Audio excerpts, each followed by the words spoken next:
Il était une fois. Dans mon pays, la France, dans une région de mon pays, la France, qu'on appelle la Haute-Vienne, dans une ville de cette région, un tyran, qu'on appelle dans mon pays un grand-maire.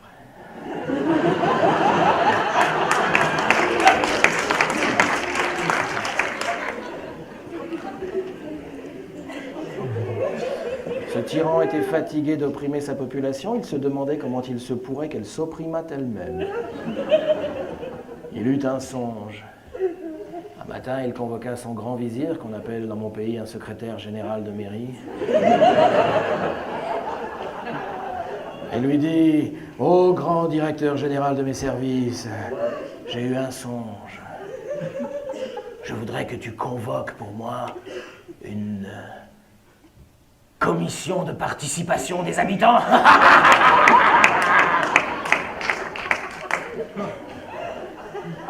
À ces mots terrorisés, le grand vizir eut les dents qui se choquèrent de peur. Dire mère grand, comme tu as de grandes dents. Oui, d'accord, mais si tu permets à ta population, est-ce que tu n'as pas peur que, oh, grand secrétaire général de mairie, comme tu m'écoutes bien, mais comme tu m'entends mal. Je ne t'ai pas parlé de ma population, je t'ai parlé d'une commission.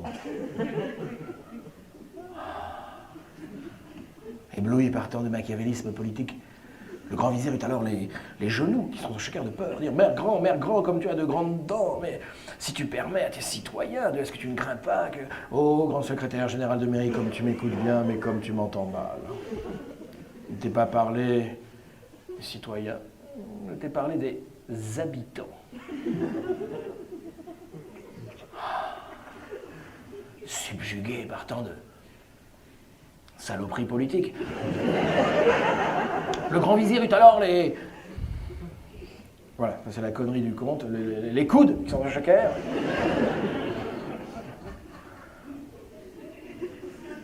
J'ouvre une parenthèse dans le spectacle, les savants américains, pléonasme,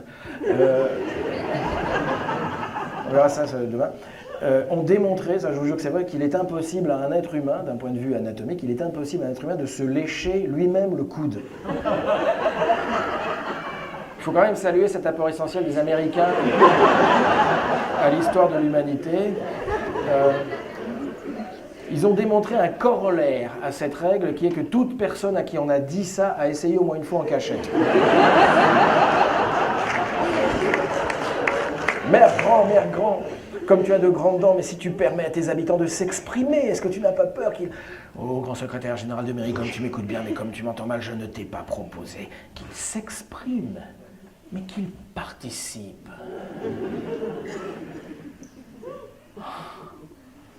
Et c'est ainsi, mesdames, messieurs, que dans cette ville de mon pays, la France, on n'entendit plus jamais parler des vrais problèmes des gens, etc. Bon, j'avais fait ça comme ça.